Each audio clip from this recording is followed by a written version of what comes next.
Aduh.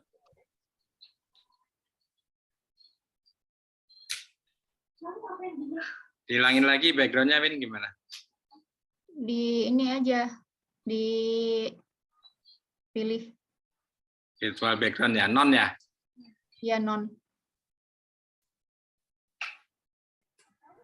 Mau langsung mau dibuka dulu? Buka dulu Pak sepatah kata gitu apa? Ya. Dari siapa? Dari Mas Viola atau dari Fitra? Dari saya langsung. Dari Bapak. Nah ya. Assalamualaikum warahmatullahi wabarakatuh. Selamat sore teman-teman ya. Ini sudah ada 22, lumayan ya. Sambil menunggu mungkin ada sholat asar.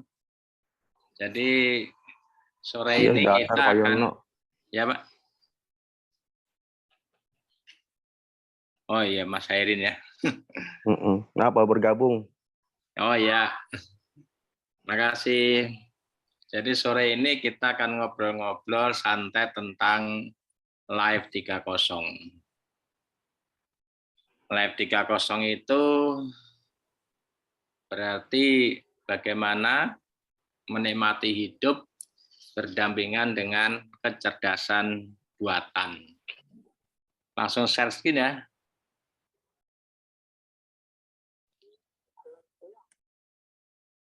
Gimana caranya, Win? Share? Gimana? Share screen, Pak, yang warna hijau di bawah. Ya. Ya, share. Hmm. Nah, Bapak klik yang presentasinya yang mana? Ada di desktop. Oh, dibuka dulu, di open. Desktopnya dibuka dulu ya. Ya, ini di minimize dulu, boleh, bisa.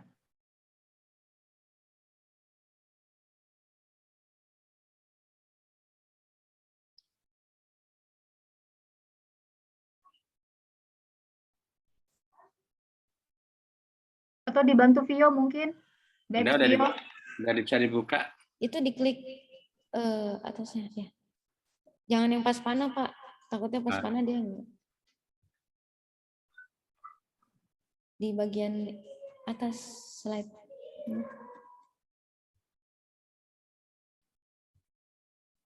Enggak tuh nggak mau dibuka. Klik di sini Pak. Dah. Kok ke sini?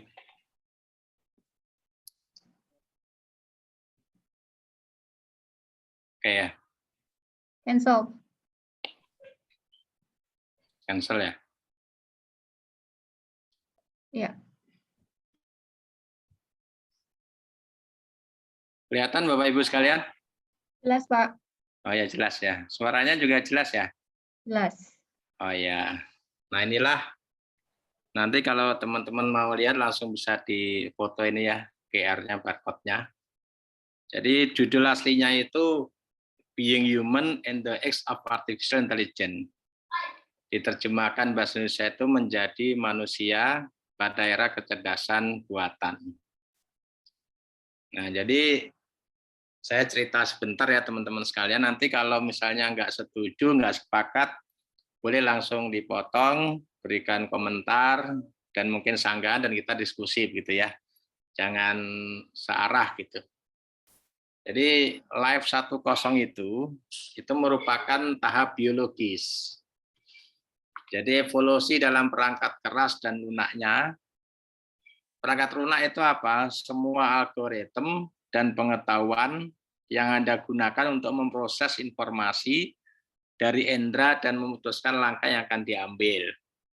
Jadi 10 itu untuk merubah perilaku maupun fisiknya itu perlu waktu yang lama.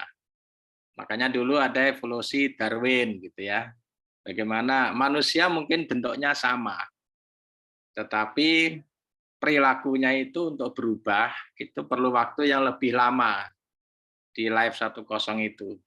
Jadi misalnya mikroba itu, dia tahu tuh cara membuat rumahnya, memperbanyak diri, tapi dia tidak tahu dan tidak bisa beradaptasi dengan lingkungan. Makanya dulu tuh Live 10 itu ada istilah nomaden. Nomaden itu berpindah-pindah, di mana sumber makanan itu ada, berarti makanannya sudah habis, maka dia pindah lagi. Belum menggunakan perubahan fisik maupun perubahan indranya, perilakunya. Itu berlangsung berabad-abad.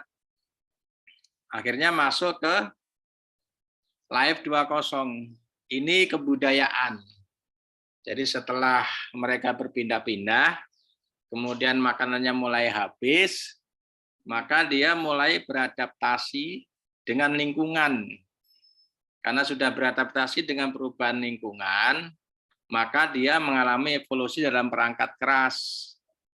Walaupun masih banyak perangkat lunaknya. Perangkat lunak dalam hal ini adalah perilaku. Perilaku ya, perangkat kerasnya adalah bentuk fisiknya. Nah, perilakunya itu bisa dirubah menyesuaikan adaptif, fleksibel dengan keadaan lingkungan sekitar. Sehingga dia membentuk namanya budaya.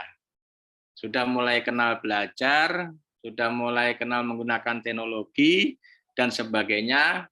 Karena apa? Perilakunya ini sudah bisa dirancang, sudah dirubah.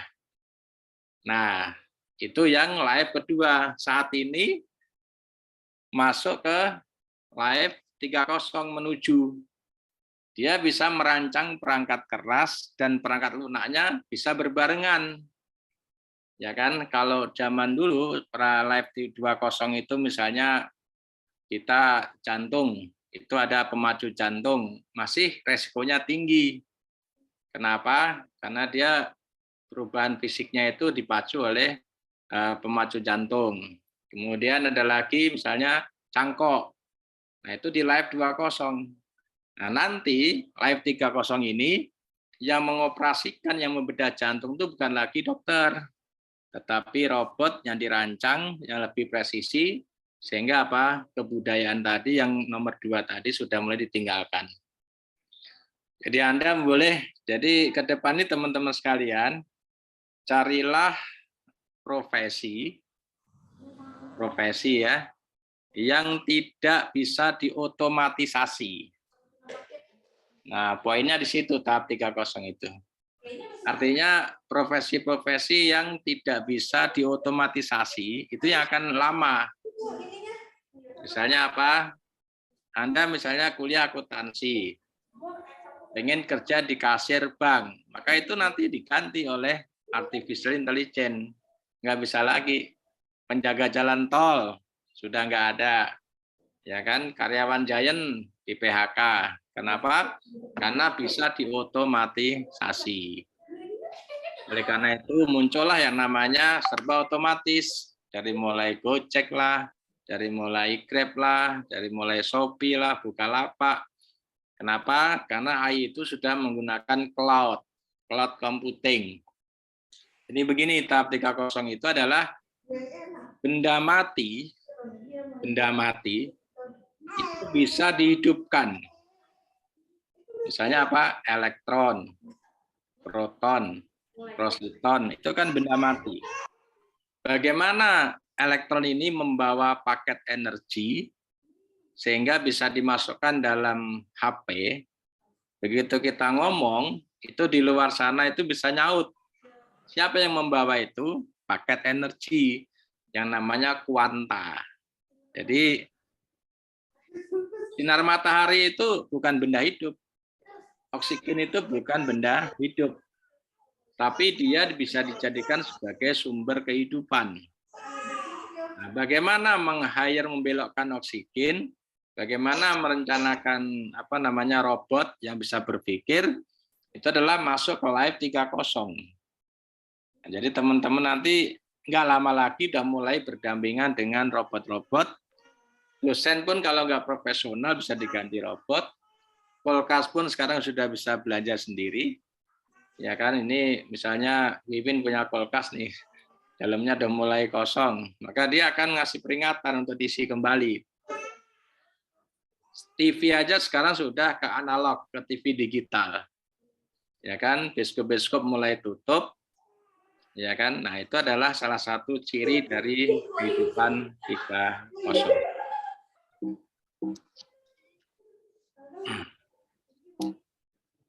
Nggak bisa turun ya?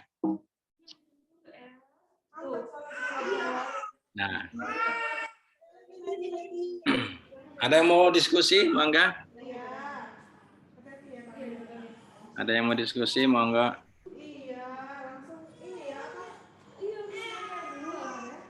Bocor ya, Pak? Ya, Bocor. Ada bayi nangis.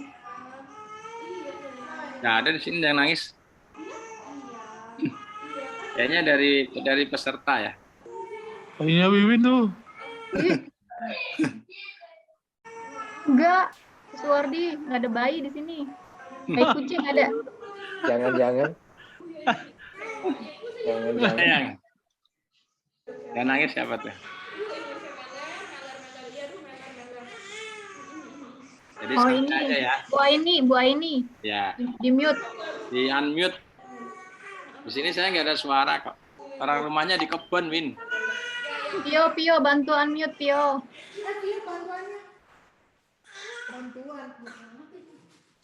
Ya. Jadi saya ulangi, kecerdasan itu merupakan kemampuan untuk mencapai tujuan yang kompleks. Tidak dapat diukur hanya dengan IQ, melainkan dengan spektrum kemampuan di semua tujuan. Nah, itu definisi kecerdasan di era sekarang ya.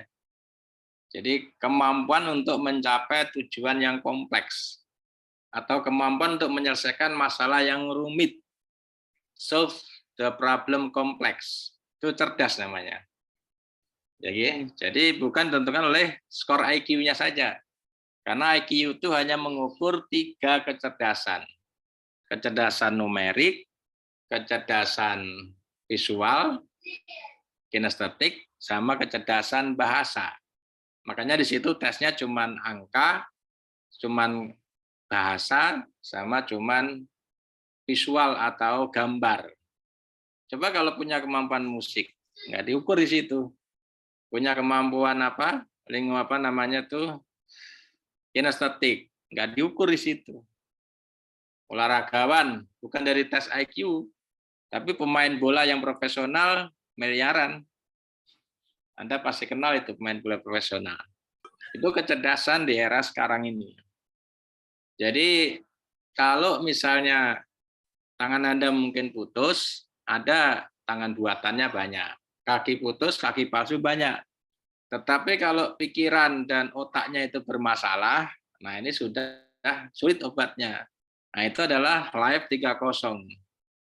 Jadi bagaimana mengoptimalkan kecerdasan yang Allah anugerahkan itu untuk menyelesaikan masalah-masalah yang rumit. Dengan iklim global dan sebagainya.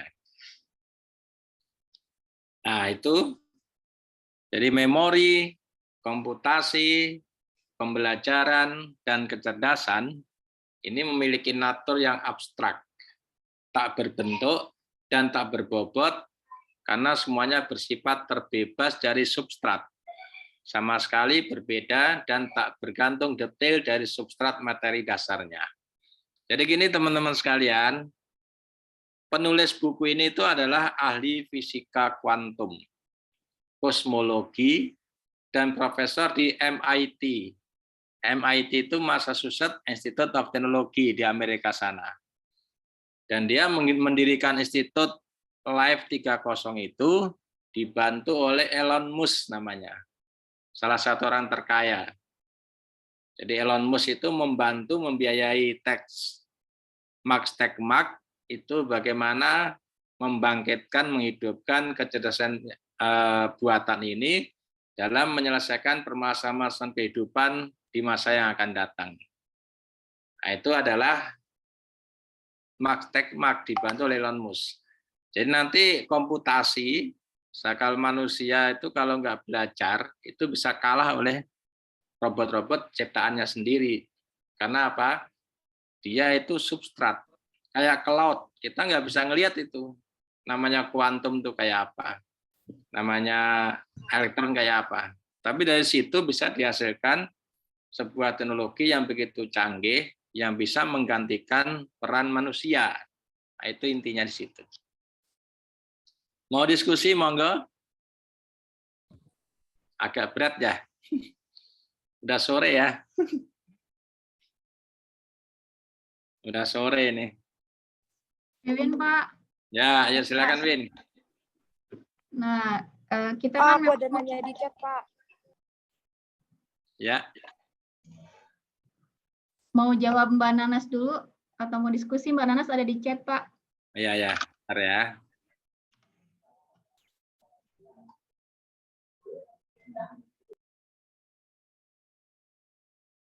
Langsung diomong, Mbak Anas, diskusi lebih enak.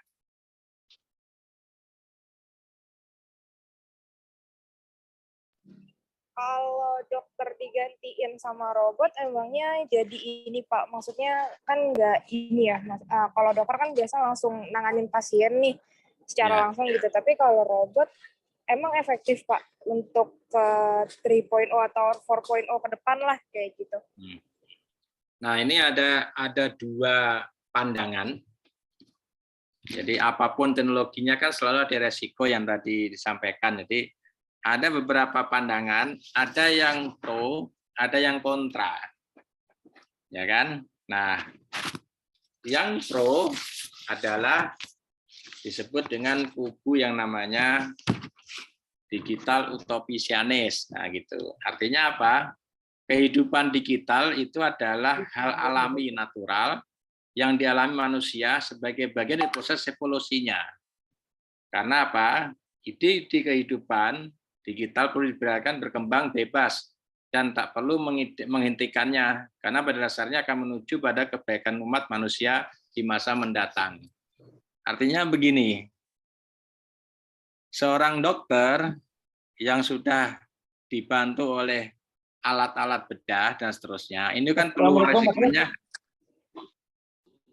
resikonya tinggi karena digerakkan oleh tangan manusia, misalnya kecapean, keringetan dan sebagainya, letih, lesu dan kelompok, sehingga bisa kurang presisi. Resikonya ada.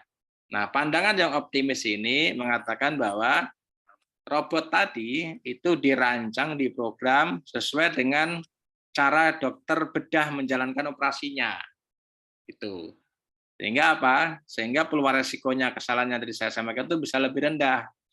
Tetapi secara psikologis, kemanusiaan, kan nggak bisa ngomong kan segala macam. Karena kan kalau bedah itu kan dia dibikin apa ya? Dibikin pingsan kan, dibikin apa ya? Dibius lah total gitu kan.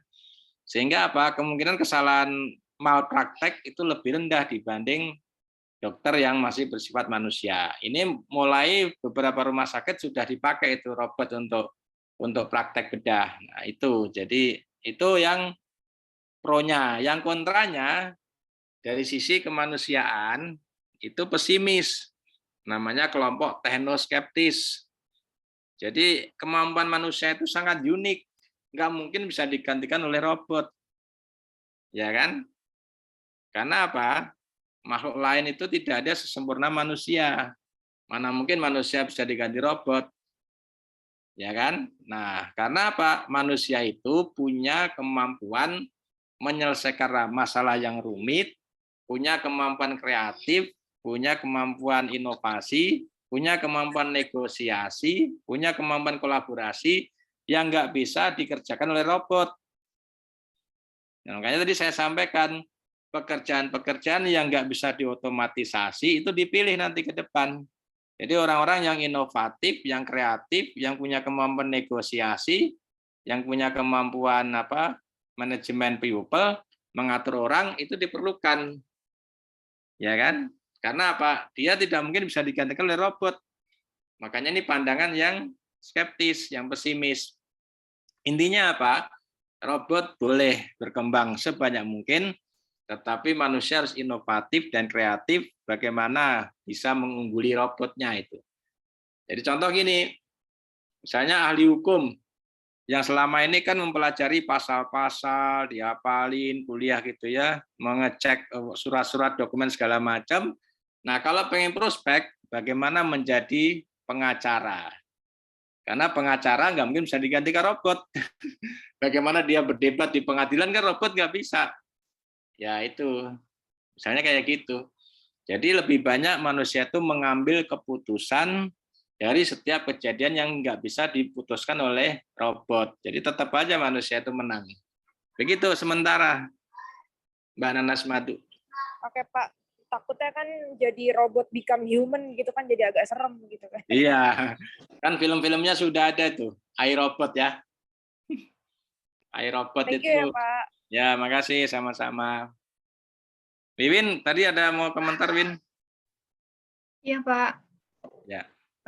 Sangat menarik sekali Pak, sharing santuy pada sore ini tentang kecerdasan buatan ya Pak, di mana memang di sini juga menyuguhkan terkait dengan revolusi industri dari 1.0 sampai dengan 4.0. Namun memang saat ini juga sudah diinformasikan bahwa Society 5.0 juga sudah mulai berjalan nih Pak di era revolusi industri sekarang, di mana memang memanusiakan manusia dengan teknologi ya, artinya menyelaraskan antara manusia dan teknologi. Nah, mungkin menurut Bapak bagaimana menyikapi hal ini, di mana memang teknologi ini menjadi hal penting sekali bagi kehidupan kita sehari-hari. Bahkan saya sendiri kelabakan kalau semisal satu hari aja tidak menggunakan teknologi gitu Pak, seperti itu. Karena memang itu berkaitan dengan pekerjaan dan komunikasi dengan relasi maupun keluarga seperti itu. Nah, itu yang pertama. Yang keduanya mungkin bisnis apa atau profesi apa sekiranya memang yang bisa diandalkan dalam jangka waktu ke depan Pak, agar tidak terlindas oleh ganasnya teknologi atau tergantikan. Itu Pak kira-kira. Terima kasih Pak. Terima kasih ya Bu Iwin. Yang pertama, kesimpulannya seperti ini yang pertama ya. Intinya tadi kok saya lupa yang pertama ya. Terkait dengan perkembangan revolusi 5.0. Oh ya, gitu. 5.0. Kelihatannya begini, si Mark Texmark ini mau menghubungkan kalau RI itu kan industrinya yang merevolusi. Ya kan? Revolusi industri. Berarti industrinya yang melakukan revolusi. Mulai dari pertama sampai keempat, itu revolusi industri 4.0. Dengan karakteristik masing-masing RI1, RI2, RI3, RI4 yang sudah pernah dijelaskan oleh Prof. UR. Nah, kalau live 10, 20, 30 adalah bagaimana perilaku manusianya, gitu loh ya. Bagaimana perilaku manusianya menghadapi gempuran RI 4.0 ini, sehingga dia bisa fleksibel dan adaptif mengikuti perkembangan industri 4.0. Nah, jadi kalau RI 4.0 itu adalah pergerakan industrinya, kalau Live 3.0 bagaimana manusia ini fleksibel dan adaptif dalam menghadapi RI 4.0. Muncullah 3.0. Nah, kemudian orang lalu kalau manusia individu ini sudah bisa mulai berpikir Live 3.0, maka ketemulah yang namanya Society 5.0. Society 5.0 itu artinya apa? Orang, organisasi, masyarakat yang sudah hidup berdampingan dengan teknologi. Teknologi yang dikembangkan oleh artificial intelligence. Nah, itu benang merahnya ya. Jadi teman-teman sekalian, kalau RI 3.0 itu adalah industrinya yang berubah, ya kan, kecepatan industrinya berubah, mulai penemuan mesin uap James Watt sampai sekarang itu AI, Internet of Things, machine learning dan sebagainya, itu dari industrinya. Nah, bagaimana perilaku manusianya ini adaptif dan fleksibel mengikuti perkembangan RI 1.0, 4.0. Sehingga lahirlah yang namanya Live 1.0, Live 2.0, Live 3.0. Live 1.0 berarti belum ditemukannya industri, berarti RI 1.0. RI 2.0 itu dan 3.0 mulailah masuk Live 2.0. Karena dia sudah menghasilkan budaya, sudah menghasilkan karya, sudah merubah perilakunya. Nah, revolusi industri 4.0 itu adalah identik dengan menuju ke Live 3.0. Nah, Live 3.0 ini perilaku individu-individu jadi satu menghasilkan sebuah society 5.0. Nah, ini benang merahnya. Sehingga apa? kita ini harus benar-benar merubah mindset kita bagaimana fleksibel dan adaptif dalam mengikuti perkembangan zaman. Nah, yang kedua adalah profesi apa kira-kira yang langgeng gitu ya, Win ya? Yang nggak berdampak terhadap perkembangan teknologi. Iya Pak, profesi dan usaha Pak. Nah, dan usaha. Profesi yang nggak terdampak teknologi adalah profesi-profesi yang nggak bisa diotomatisasi. Nah, ini silakan merenung teman-teman sekalian. Kira-kira profesi yang nggak bisa diotomatisasi itu apa ya? Kalau Anda kuliah akuntansi misalnya, ada buku besar dihitung manual, nanti sudah nggak ada. Karena sudah ada software Zahir sama, apa tuh satu lagi software akuntansi itu, Zahir sama Duck Easy Accounting. Jadi nggak perlu lagi dihitung manual. Berarti kalau akuntan publik tidak menggunakan software, dia ketinggalan. Nah, tapi hasil output dari software itu perlu orang yang bisa menganalisis. Menganalisis hasil output software itu tidak dikerjakan oleh robot, tetapi oleh manusia melalui kreativitas, inovasi, menggunakan pemikiran yang dia anugerahkan oleh Allah lewat akal tadi. Jadi lebih banyak ke pengambil keputusan dari output software. Nah, itu. Jadi bukan manual mengerjakannya. Misalnya Anda menghitung nih menggunakan kalkulator. Cepat. Hasil hitungan kalkulator itulah yang bisa membantu sebagai alat mengambil keputusan. Jadi profesi yang lama itu adalah pengambil keputusan. Tadi kan disampaikan CEO of the state kan ya. Nah, itu juga ngambil keputusan. Kepemimpinan itu nggak bisa diganti robot. Ya kan? Inovasi nggak bisa diganti robot. Ruang guru nggak bisa diganti robot. Karena apa? Dia menyediakan software. Akhirnya apa? Guru-guru yang nggak inovasi kalah sama ruang guru. Omsetnya jauh lebih tinggi ruang guru. Nah, contoh-contoh bisnisnya ya. Ruang guru modalnya aplikasi software. Gojek juga aplikasi software. Tetapi penghasilan dia jauh lebih tinggi dengan modal yang minimalis. Nah, berarti profesi apa? Cari yang tidak bisa diotomatisasi. Lalu bisnis apa yang masih terus prospek? Bisnis yang menggunakan teknologi yang tadinya manual jadi online. Itu lewat artificial intelligence, kecerdasan buatan.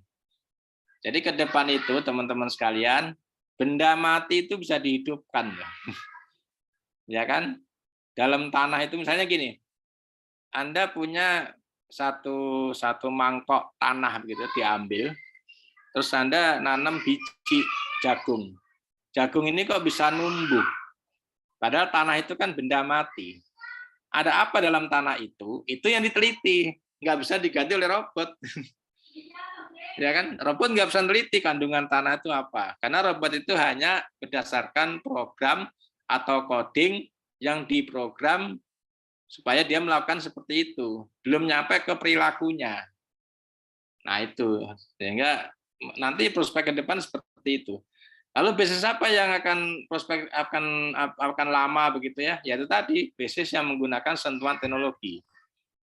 Alumni IPB Win Pertanian sudah mulai menyiram tanaman pakai sistem, ya kan?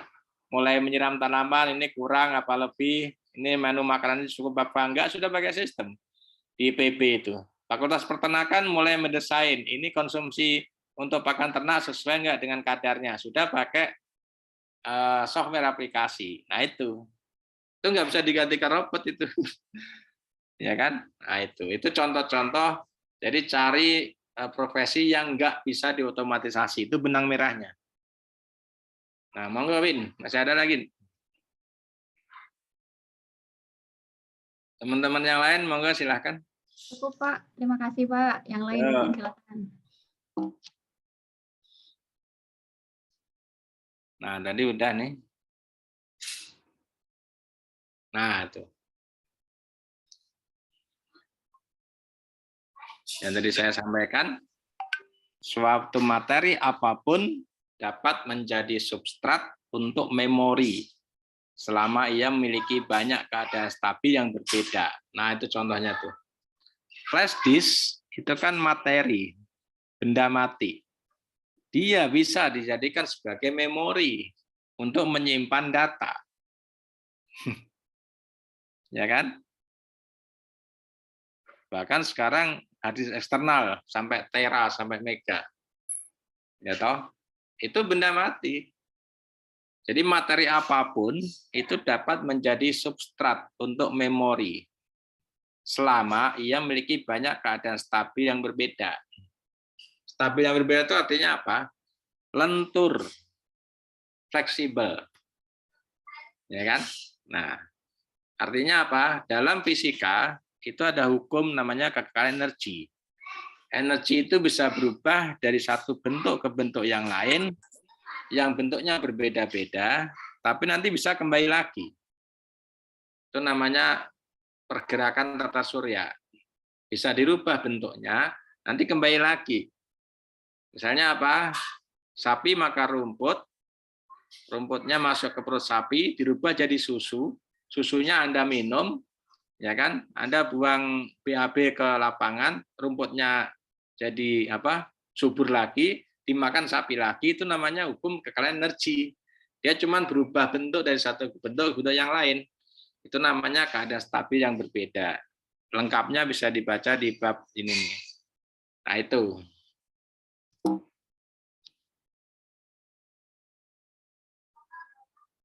Kemudian juga dibahas jaringan saraf. Nah, jaringan saraf atau saraf tiruan.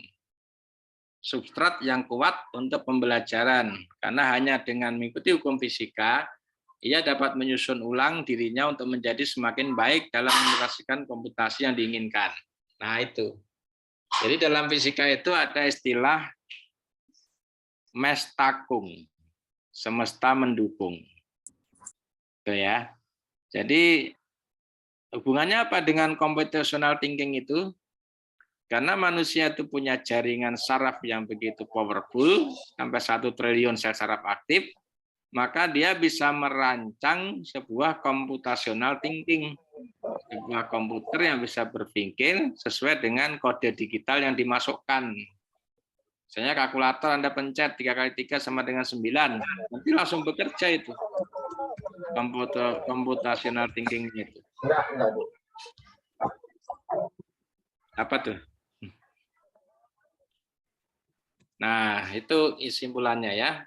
Jadi sekarang bukan lagi belajar menggunakan pemikiran yang ini, tapi Anda bisa mengkaji menggunakan perenungan yang mendalam, imajinasi, melihat dari sesuatu sudut pandang yang berbeda. Apa itu mestakung? Semesta mendukung. Jadi getaran yang Anda kirim ke alam semesta akan kembali kepada diri Anda sesuai dengan apa yang Anda kirimkan. Istilah motivasi itu menanam dan memanen. Nah, itu mengikuti hukum fisika. Makanya hukum fisika itu tidak ada kata-kata hilang.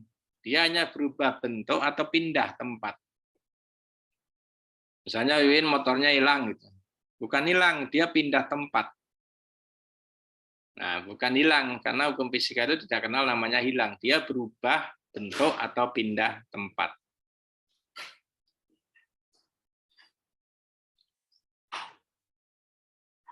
(42) ya. Ada yang nanya ini, Pak, apakah efisien kalau dokter lain? Sudah tadi ya. Olah-olah ada kelas.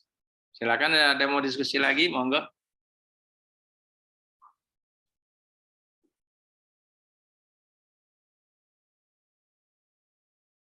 Mau diskusi lagi, monggo, mau disampaikan. Bisa lewat chat, bisa langsung menyampaikan. Nggak terasa sudah hampir sejam ya, 46 menit.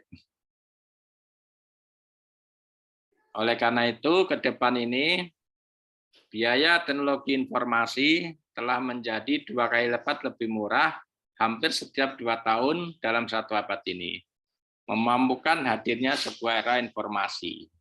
Ya. Jadi makin ke sini, biaya teknologi informasi itu makin murah setiap 2 tahun sekali, itu 2 kali lipat.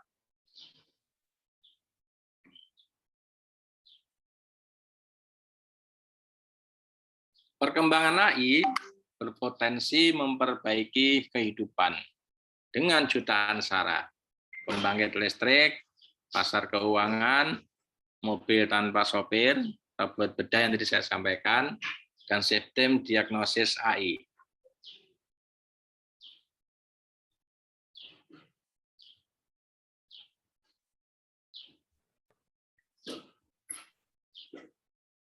Silakan diimajinasikan setiap slide-nya. Apa iya?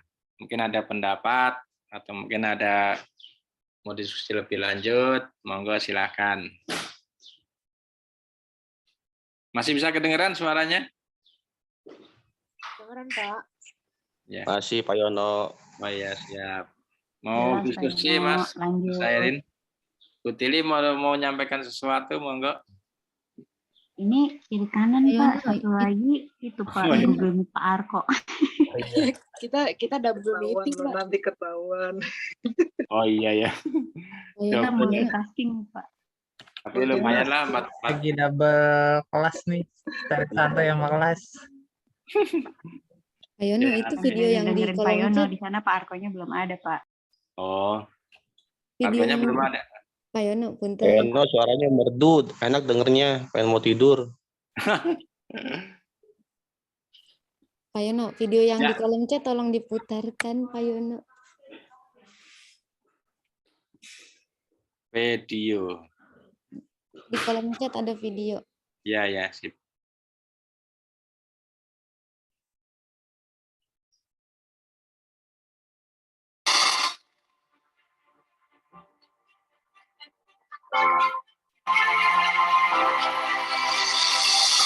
Oh, mari Di lihat. hidup ini ada yang namanya IQ.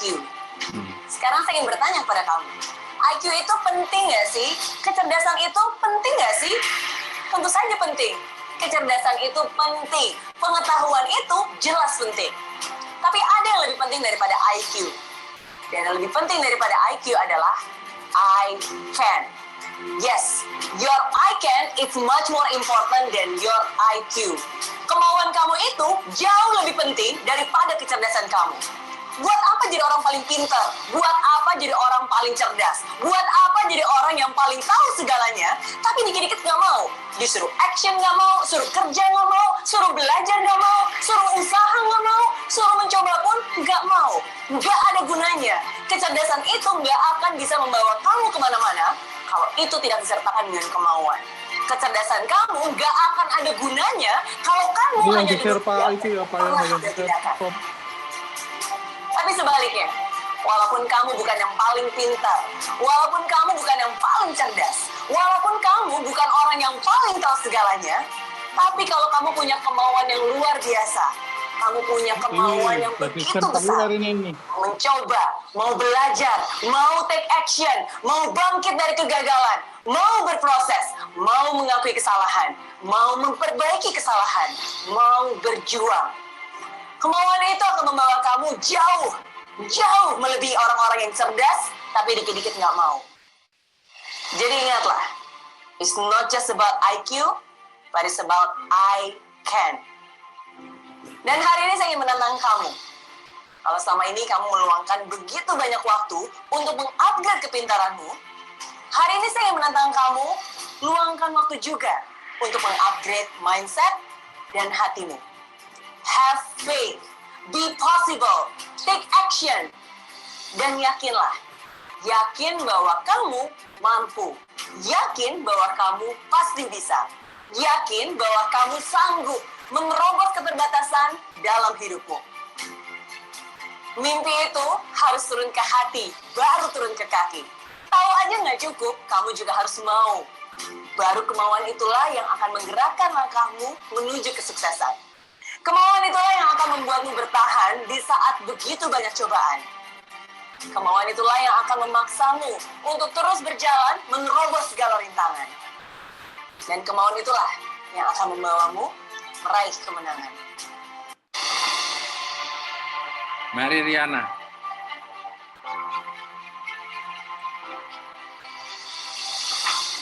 Di hidup ini ada yang namanya IQ. Sekarang saya ingin bertanya kepada kamu. IQ itu penting nggak sih? Kecerdasan itu penting nggak sih? Tentu saja penting. Kecerdasan itu penting. Pengetahuan itu jelas penting. Tapi ada yang lebih penting daripada IQ. Dan Ya, teman-teman.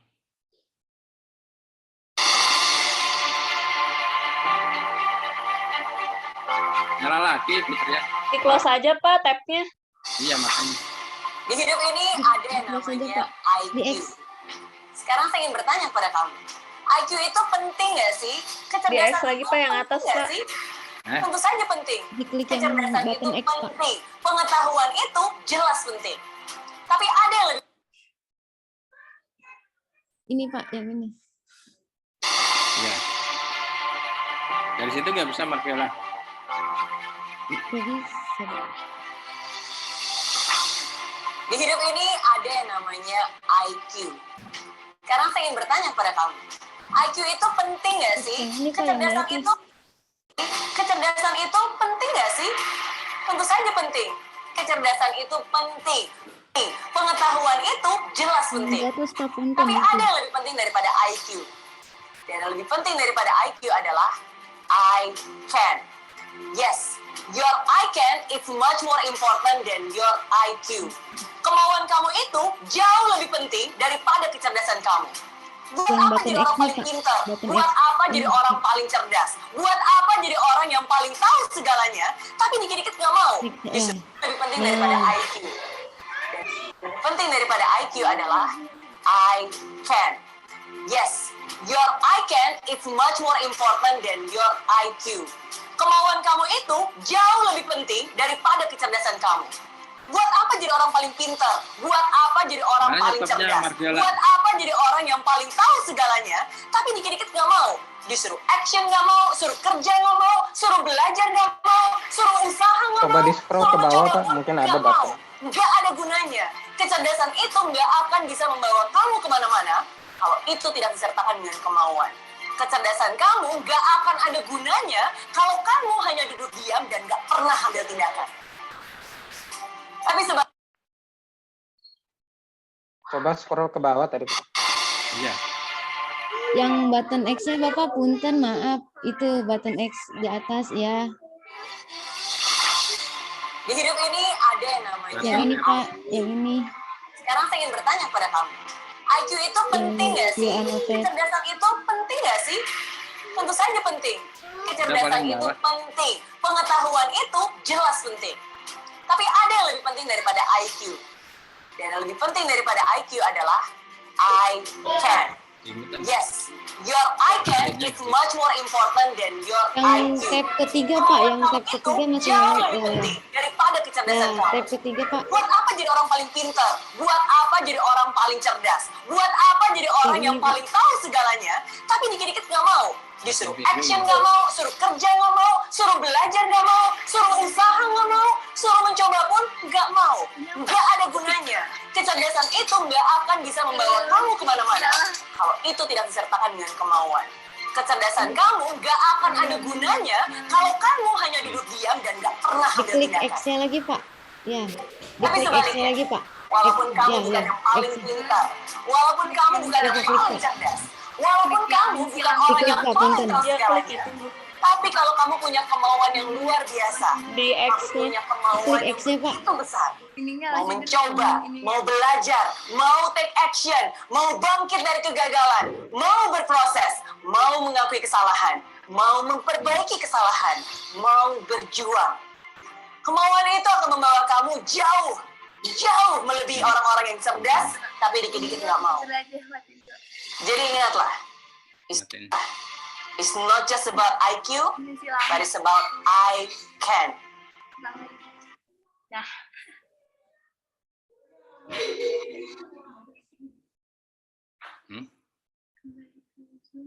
Prof ya. iya. Balik ke Zoom.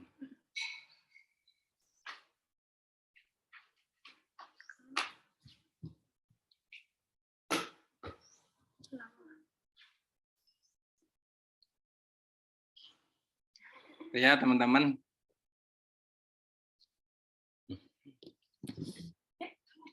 Mohon maaf ya teman-teman, selama ini saya peserta aja. Semangat Pak Yono.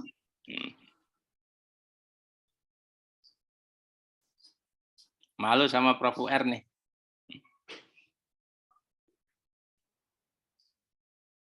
Jadi share screen lagi ya. Iya Pak, share screen lagi Pak.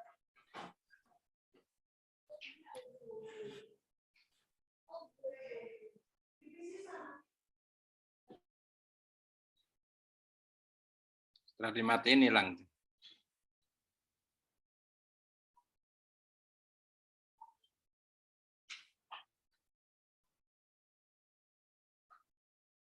Stop share screen aja dulu Pak. Ya, share screen ulang Pak.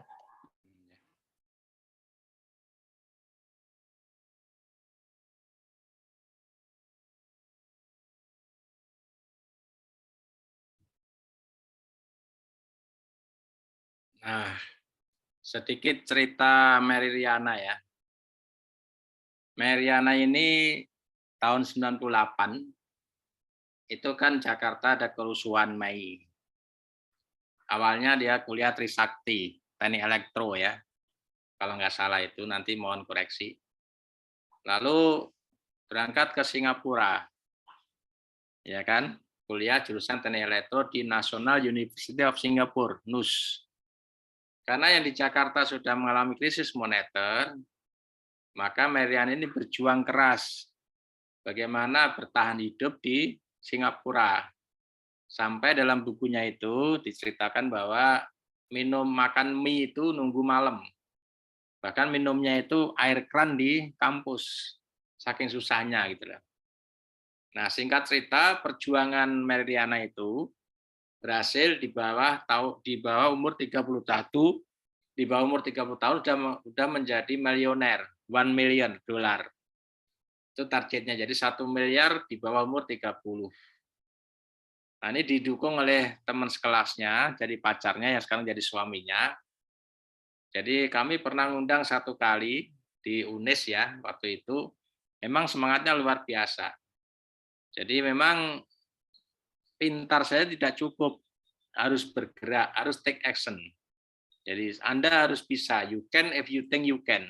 Jadi Anda bisa jika Anda berpikir bisa.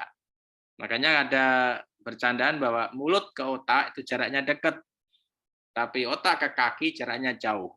Mungkin berwacana itu enak, berbicara itu enak. Begitu take action, mengalami banyak kendala, dia bisa putus asa, bisa pantang menyerah, dan sebagainya, sehingga tidak tercapai yang menjadi tujuan hidupnya.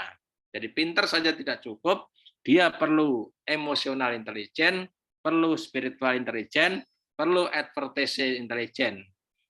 Jadi IQ, EQ, SQ, dan AQ.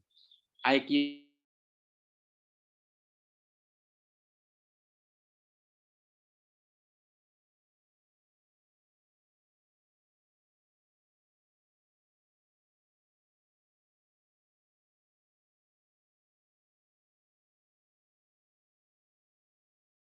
turun. Nah, kemampuan mendaki inilah yang penuh dengan tantangan. Misalnya Anda naik ke gunung begitu ya, dalam perjalanan itu panas, dingin, tapi begitu sampai puncak gunung, Anda melihat pemandangan yang bagus, maka lelah, susah, tadi itu akan hilang seketika begitu Anda sampai ke puncak gunung. Nah, ini namanya pengusaha climber. Itu Bu Iwin ya, tentang Meriana. Nah, berikutnya nanti boleh dipotong lagi kalau mau diskusi lebih lanjut. Nah, inilah nasihat karir untuk anak-anak, untuk teman-teman sekalian.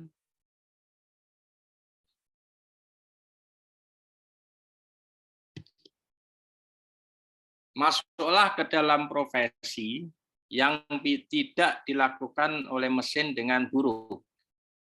Ya kan? Profesi yang melibatkan manusia, ketidakpastian, kreativitas, dan inovasi.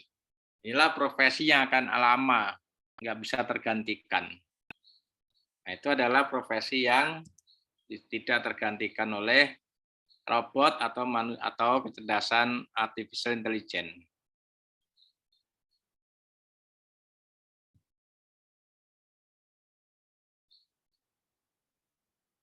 Masih kedengeran ya suaranya ya? Masih, Halo Pak. teman-teman. Kedengar. Kedengar Pak, kedengar. Wah, udah jam 4 ya. Nggak terasa udah sejam ya. Nah, jika suatu hari kita berhasil membangun AI tingkat manusia, hal ini dapat memacu ledakan kecerdasan, meninggalkan kita jauh di belakang. Jika sekelompok manusia mampu mengendalikan ledakan kecerdasan, mereka mungkin mampu mengambil alih dunia. Contoh, sekarang itu Rusia sudah gemes pengen mencet tombol nuklirnya. Gitu. Ukraina nanti bisa habis. Kalau Rusia itu mencet tombol nuklirnya. Karena apa? Ledakan kecerdasan tadi. Seolah-olah kemampuan manusia itu menciptakan bom nuklir itu melampaui kecerdasan manusia. Padahal manusia itu yang menciptakan itu juga gitu loh. Oleh karena itu menjadi pembelajar itu adalah menjadi sangat baik untuk dilakukan secara terus-menerus. Jadilah manusia pembelajar. Sehingga apa? Kalau manusia mempelajari terus, mereka mungkin mampu mengambil alih dunia. Kalau nggak belajar, akan diambil alih oleh ledakan kecerdasan dari artificial intelligence. Sekarang pertanyaannya adalah dikotomis. Segala sesuatu ada resiko. Misalnya mobil diciptakan, ada kecelakaan. Lalu ada kecelakaan, apakah mobil dihentikan produksinya? Kan enggak juga. Bikin pesawat, pesawatnya jatuh. Apakah produksi pesawat dihentikan? Kan tidak juga. Terus begitu. Bikin bom nuklir. Resikonya apa? Jika diledakkan, dunia akan luluh lantak. Pertanyaannya, apakah dihentikan pembuatan bom nuklir? Kan begitu ya. Nah, itu jadi selalu dikotomis hidup itu.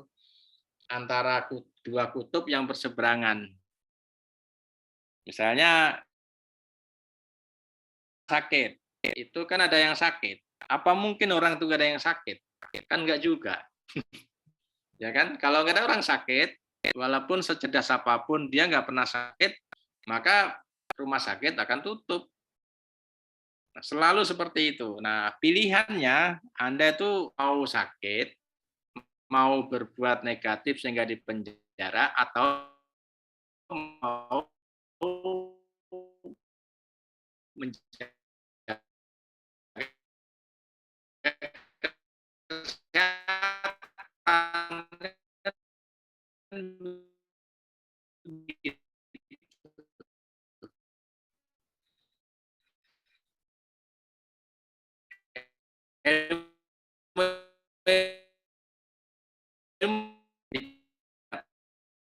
pekerja rumah tangga. Nah, ketika dunia dikendalikan oleh AI dan menjadikan AI semakin kokoh, ini berujung pada memecahkan masalah teknis yang sulit yang berhubungan dengan verifikasi, validasi, keamanan, dan kendali. Verifikasi itu apa? Mengecek kembali, memverifikasi lagi. Takutnya ada coding-coding yang nggak pas, ada bit-bit yang nggak pas, sehingga terjadi kesalahan, human error. Misalnya apa? Pesawat ulang-alik secara teori sudah bagus. Ternyata dia bisa meledak di angkasa sana. Berarti ada human error. Mungkin verifikasinya kurang. Setelah diverifikasi, divalidasi. Apa benar ini? Coba diulang lagi, dicoba lagi. Sama dengan bahasa research, verifikasi, validasi. Nah, setelah divalidasi, yakin tidak ada masalah, baru diterbangkan. Bagaimana kalau ada masalah bikin pesawat, bikin pelampungnya? Kan begitu. Kenapa? Betapa pelampung masa mengendaki jatuh? Nah, aspek keamanan ini juga perlu diperhatikan. Sehingga apa? Kendali terhadap alat yang dikembangkan oleh AI ini menjadi yang utama. Ya kan? Misalnya apa? Bikin kapal laut, nyiapin pelampung. Bikin pesawat udara, nyiapin keamanan lewat pelampung juga. Karena apa? Kemungkinan tidak terverifikasi, kemungkinan tidak terisi validasinya maupun kendalinya di luar kontrol bisa saja terjadi. Kenapa? Karena ada turbulensi ya. Di alam semesta itu banyak sekali sinyal-sinyal yang mengganggu. Misalnya komposisi oksigen lah, gerakan elektron lah, gerakan positron lah, neutron lah, sehingga mengganggu sinyal-sinyal keamanan. Makanya perlu divalidasi sedemikian rupa sehingga bisa dikendalikan. Nah, ini ilmu yang masih berkembang terus, teman-teman sekalian.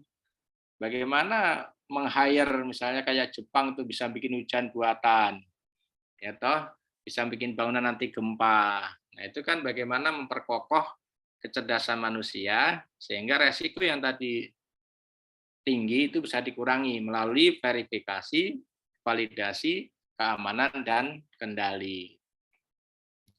Halo, sampai sini masih kedengeran suaranya? Dengaran Pak, sambil kelas ya Pak ya. Oh iya, sambil ada kelas ya. Sama ya, ini juga sesuatu.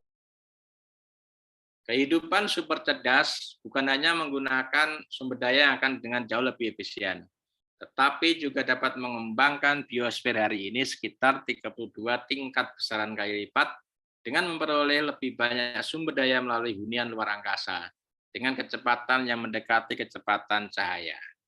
Nah, ini menariknya teman-teman, mohon maaf nih ya, agak imajinasinya perlu keluar dari bumi ini. Faktanya, beberapa penelitian sudah mulai meneliti, mungkinkah di luar angkasa itu bisa dihuni? Ternyata beberapa pendapat sudah mulai, beberapa bisa dihuni. Kebenarannya walau alam, tapi ini terus ditingkatkan terus. Walaupun pesawat supersonik bisa dilihat dari bumi, tetapi akurasinya tadi lewat verifikasi, validasi, kemudian keamanan dan kendali ini bisa dideteksi sedemikian rupa.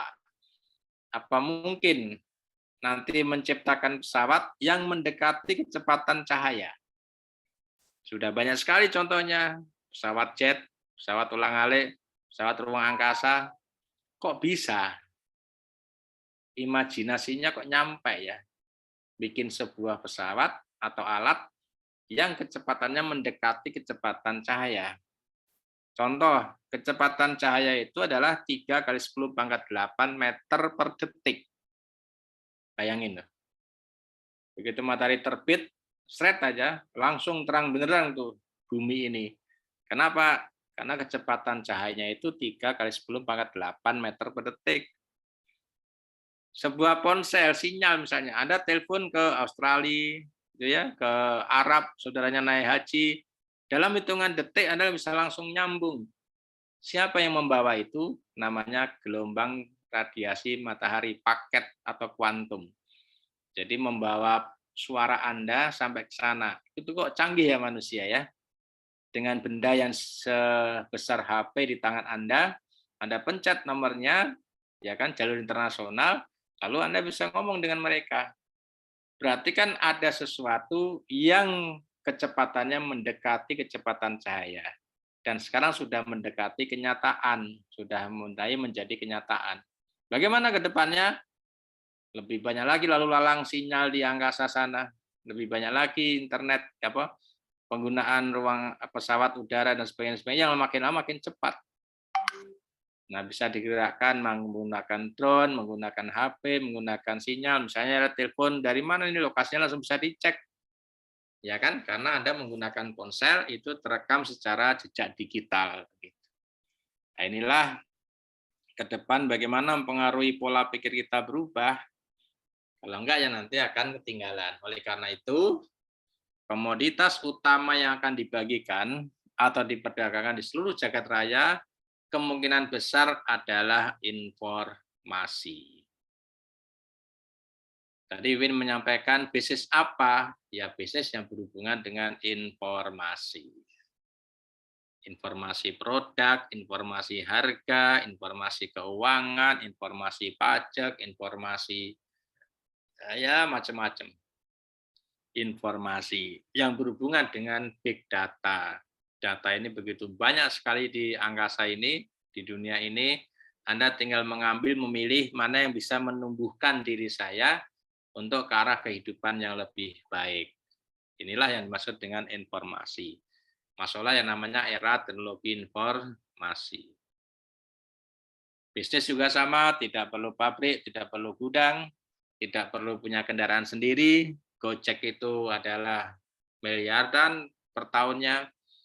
Dia tidak harus menyediakan pajak mobil karena punyanya yang mengantar itu yang punya sendiri mobilnya, motornya, hanya menggunakan software aplikasi. Jadi, jika kita terus mengembangkan teknologi, kita dengan cukup hati-hati dan membuat rencana untuk menghindari kegagalan, kehidupan berpotensi untuk berkembang di bumi. Dan jauh melampauinya selama miliaran tahun. Lebih dari yang dibayangkan nenek moyang kita. Dulu namanya HP itu kayak apa? Dulu tuh internet kayak apa? Sekarang, sehari tadi Win menyampaikan, sehari tanpa teknologi rasanya gimana begitu ya. Anda ketinggalan laptop, ketinggalan dompet, ketinggalan HP, ternyata ketinggalan HP itu lebih mengkhawatirkan dibanding ketinggalan dompet. Karena kalau HP-nya dibawa, Anda bisa melakukan SMS banking, yang penting rekeningnya ada isinya gitu ya. Anda bisa melakukan pembayaran dan lain sebagainya. Kalau dompet ketinggalan dibawa, dompetnya HP-nya ketinggalan, Anda tidak bisa melakukan transaksi dan lain sebagainya. Oleh karena itu, teknologi sekarang sudah menjadi teman keseharian supaya Anda bisa menuju kehidupan yang lebih baik. Nah, inilah beberapa poin yang perlu diperhatikan ke depannya. Artificial informatik ini ke depan terus diteliti. Amerika, Cina, Korea, dan sebagian beberapa negara Eropa sudah mulai mengembangkan dan sudah mulai berpikir bagaimana bisa tinggal di luar angkasa, bagaimana bisa tinggal di kutub, bagaimana nanti lama-lama punya rumah apung di tengah laut, karena buminya semakin sempit, karena lautnya, es kutubnya mencair, dan sebagainya. Bagaimana survival dalam kehidupan kita, tergantung bagaimana Anda mempelajari teknologi dengan baik. Menyelaraskan tujuan mesin dengan tujuan kita, melibatkan 3 masalah yang belum terselesaikan. Membuat mesin mempelajarinya, kita istilah kenal machine learning, mengadopsinya, dan mempertahankannya. Mempertahankannya yang lebih rumit, karena di luar sana selalu ada produk-produk baru yang menjadi pesaing utama kita. Apalagi dalam bisnis, kalau tidak inovasi, maka dia akan ketinggalan dan ditinggalkan konsumennya. Inilah pesan berikutnya. AI semakin kokoh implementasinya, AI untuk penjelajahan luar angkasa, AI untuk keuangan, AI untuk manufaktur, AI untuk transportasi, AI untuk kesehatan, AI untuk komunikasi. Ini kalau diberikan penjelasan satu-satu, maka nanti lumayan cukup lama waktunya ya. Penjelajahan luar angkasa, Anda tahulah bagaimana orang ke bulan, bagaimana orang ke Mars, ke planet Mars. AI untuk keuangan, bagaimana dengan Bitcoin, dengan cryptocurrency, dengan transaksi saham, dan sebagainya. AI untuk manufaktur, bagaimana membuat robot-robot membangun infrastruktur, misalnya kendaraan, ya kan? Misalnya di Cina itu membangun rumah sakit untuk COVID, 10 hari bisa bangun 10 lantai gitu ya. Kenapa? Karena dia sudah menggunakan AI untuk manufaktur. AI untuk transportasi, tadi disampaikan, ya kan? Mobil tanpa sopir, ya kan? Kereta api tanpa masinis, ya kan? Nanti lama-lama ada pesawat tanpa pilot, gitu ya. Dan sebagainya. Jadi salah satu profesi yang nanti akan berkurang adalah sopir atau driver. Karena ke depan AI itu berpeluang untuk membuat mobil yang bisa menyetir sendiri. Ya kan Anda tinggal tadi disampaikan Anda dijemput oleh mobil listrik mobil itu, kemudian di tempat mobil itu berangkat bisa sampai rapat, koordinasi dengan karyawan dan sebagainya. AI untuk kesehatan jelas sekali perannya dalam bidang kedokteran, ya kan, alat pacu jantung, alat pembersih pembuluh darah, alat-alat kedokteran ini semua berbasis pada AI. Untuk komunikasi jelas, di situ ada ponsel cerdas, ya kan, ada komunikasi digital, nanti menghasilkan sebuah society 5.0, komunikasi antar budaya, komunikasi antar provinsi, antar kota, antar negara, sehingga menghasilkan sebuah komunikasi antar budaya yang berbasis pada teknologi informasi yang dikembangkan melalui artificial intelligence. Oke, masih menyimak teman-teman? Masih, Pak. Masih masih ada 40 ya. Lumayan berarti melebihi jumlah teman sekelas ya. Misteri keberadaan manusia bukan hanya terletak pada bertahan hidup, tetapi menemukan sesuatu yang menjadi tujuan hidup. Kalau Anda hanya bertahan hidup, makan cukup. Dari alam semesta banyak anugerah Allah itu.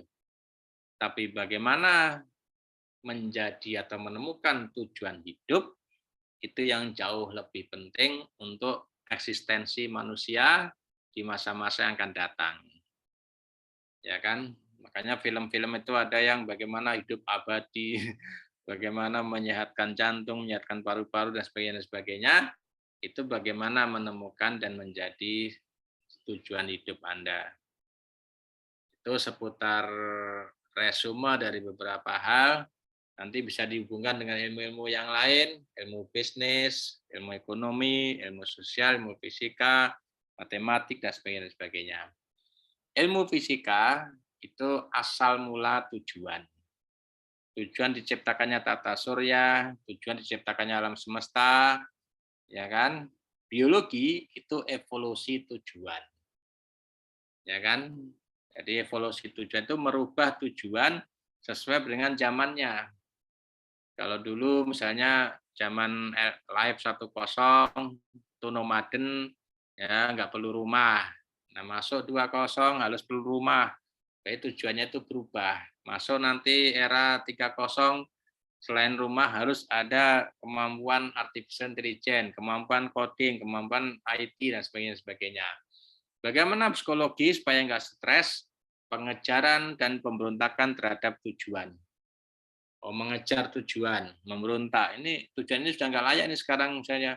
Tujuan saya jadi apa namanya penjaga kasir bank. Udah nggak layak sekarang ini. Jadi memberontak dia. Kok profesi sekarang udah nggak ada? Ya kan? Kan dulu ada. Nah itu adalah pemberontakan terhadap tujuan itu psikologis. Makanya peluang orang mengalami disonan kognisi, orang mengalami gangguan jiwa itu kalau nggak hati-hati lebih banyak. Karena apa? Dia mengalami disonan kognisi. Disonan kognisi itu artinya apa? Gangguan pemikiran karena tidak sanggup menghadapi situasi dan kondisi. Nah, itu disonan kognisi.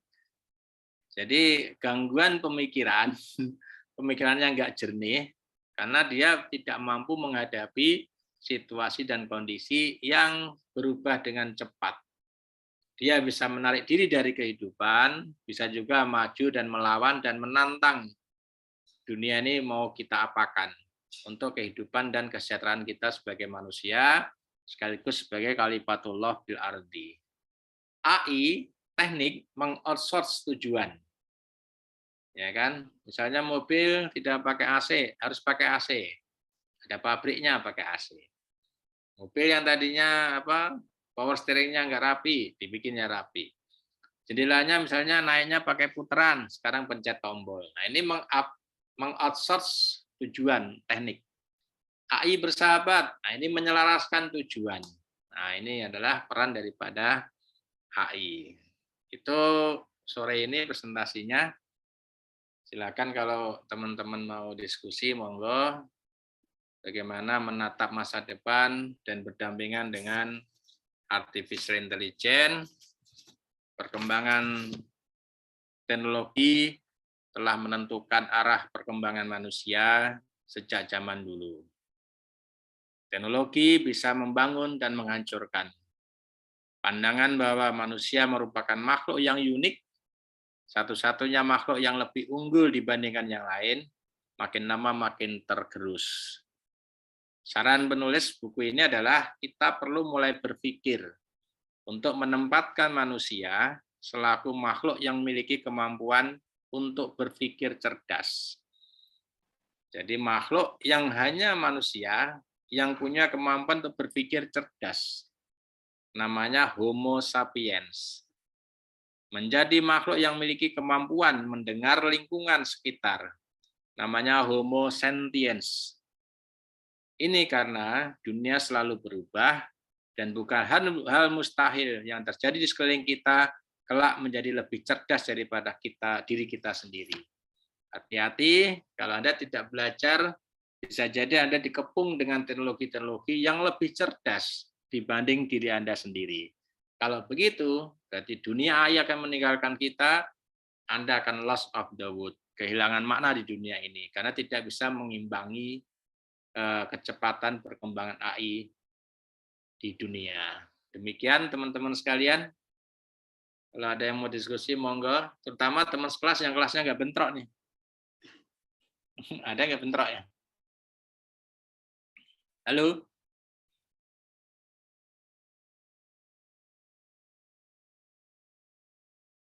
Halo?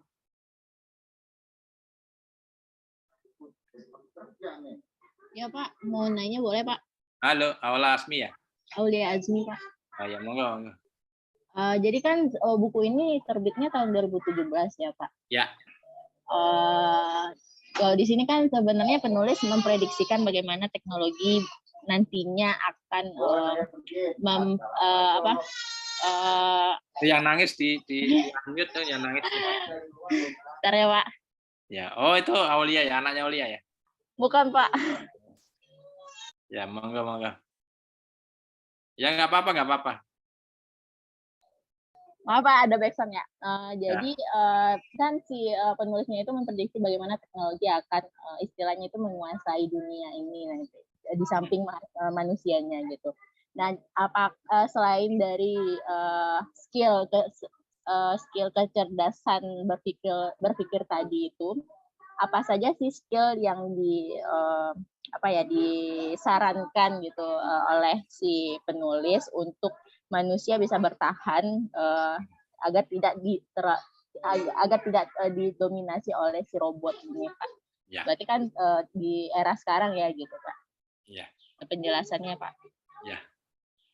Ya, makasih Bu Aulia. Jadi saya sudah baca buku ini 2 kali ya.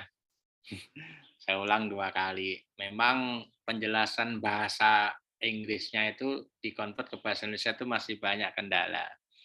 Dan memang agak lebih rumit dipahaminya. Tapi kesimpulannya adalah supaya nggak kalah oleh AI, oleh robot itu, tadi saya sampaikan, mulailah merenung, memikirkan beberapa tahun ke depan itu, mencari profesi yang sulit diotomatisasi. Nah, jadi saya bisa nambahkan, ada 10 keterampilan yang tidak bisa diotomatisasi. Yang pertama, solve the problem complex. Kemampuan menyelesaikan masalah yang rumit. Ini nggak bisa diselesaikan oleh robot. Nah, yang kedua, kreativitas dan inovasi. Ini nggak bisa digantikan robot. Ya kan? Nah, cari profesi yang mengandalkan ide, gagasan, atau inovasi atau kreativitas. Itu hanya diri kita yang tahu. Passion kita ini apa yang mau kita kembangkan.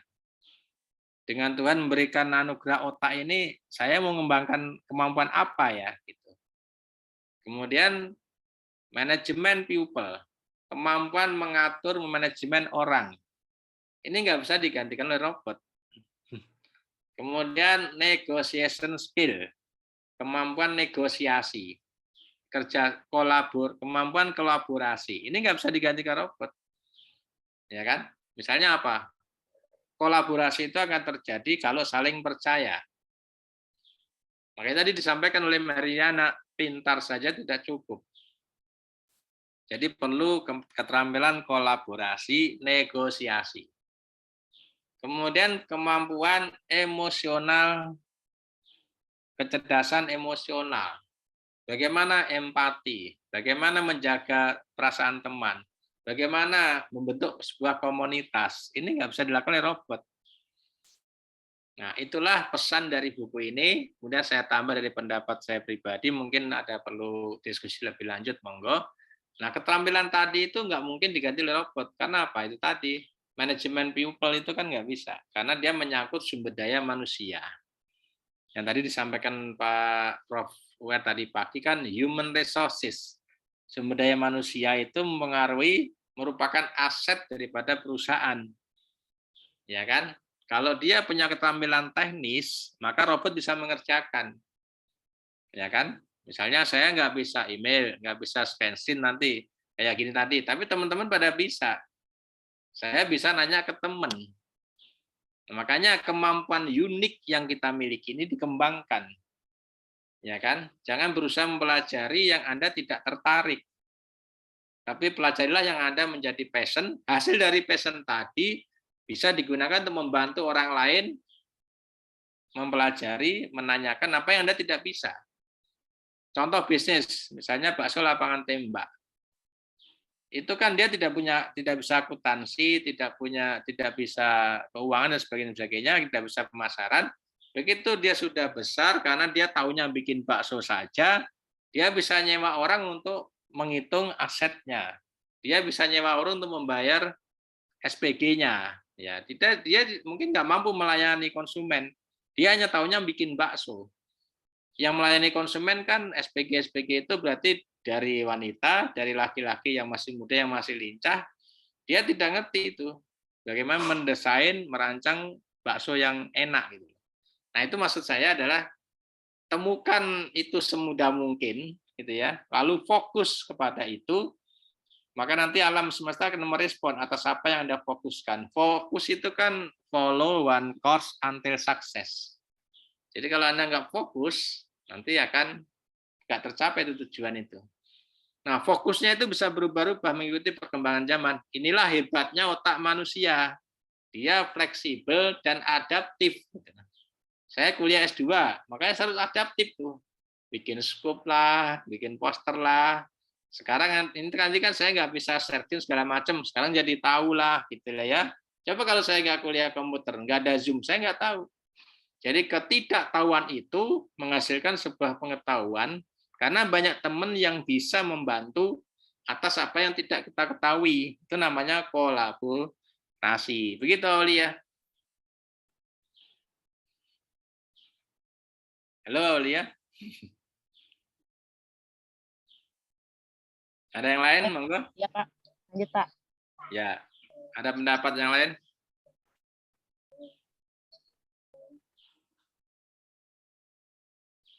Jadi semakin kita pelajari, semakin banyak tidak tahu. Tahu-tahu kita banyak pengetahuan. Nah, ini adalah bahasa filosofi ya. Semakin kita tidak mengetahui dan semakin pelajari apa yang kita tidak ketahui, lama-lama kita jadi tahu banyak hal. Tanpa sadar kita banyak pengetahuan yang tadinya tuh nggak ngerti apa-apa. Kok lama-lama, loh ujung-ujungnya kok apa-apa ngerti ya. Nah gitu. Tapi jangan merasa mengerti, teruslah belajar. Karena bisa merasa itu lebih baik dibanding merasa bisa. Silakan, masih ada 42 orang nih partisipasi. Saya Pak Yono. Ya. Danang Pak Yono dari MTI 16. Ya, 16. Silakan Mas Danang. Alumni ya Mas ya? Belum. Oh ya. Ya, angkatan 16. Karena nyambi ada kelas lainnya mungkin takutnya tadi udah sempat disinggung. Mohon maaf kalau memang sudah pernah dibahas di slide sebelumnya Pak Yono terkait dengan hal ini. Saya pernah nonton sebuah film bahasanya tentang artificial intelligence, kalau nggak salah judulnya Wall-E. Ya. Di situ digambarkan kehidupan manusia itu semuanya sudah serba otomatis, serba dilayani oleh artificial intelligence gitu. Sampai-sampai orang-orangnya tuh bertubuh gemuk dan tambun karena hampir nggak gerak sama sekali gitu. Ya. Nah, apakah di dalam buku ini atau mungkin Pak Yono punya pandangan ataukah mungkin dalam buku ini dibahas juga terkait dengan artificial intelligence dan Life 3.0 ini, bagaimana sih cara kita gitu mempertahankan esensi kita sebagai manusia supaya ia tetap bisa bersinergi dengan perkembangan zaman, perkembangan teknologi, tapi tidak menjadikan kita malah jadi semacam kayak korban dari artificial intelligence gitu. Padahal AI juga buatan manusia ya. Apakah hal itu dibahas dalam buku ini ataukah mungkin Pak Yono punya pandangan gitu terhadap hal ini? Demikian Pak Yono. Makasih Mas Danang. Di buku ini memang tidak dibahas khusus, tetapi memang menurut saya, tadi saya sampaikan, robot itu melayani kita semua, ya kan? Tetapi tidak bisa menggantikan kemampuan kita yang unik. Itu. Kita harus punya keyakinan seperti itu.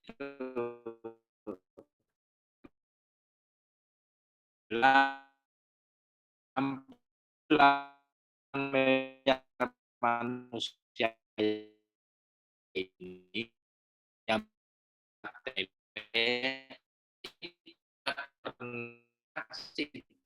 jarinya itu sama, ya kita harus punya keyakinan itu. Yang pakai robot, nyuci baju pakai robot, mesin cuci, gosok pakai mesin, akhirnya kita nggak bergerak-bergerak. Berarti Anda tidak, yang seperti itu tidak menggunakan kemampuan.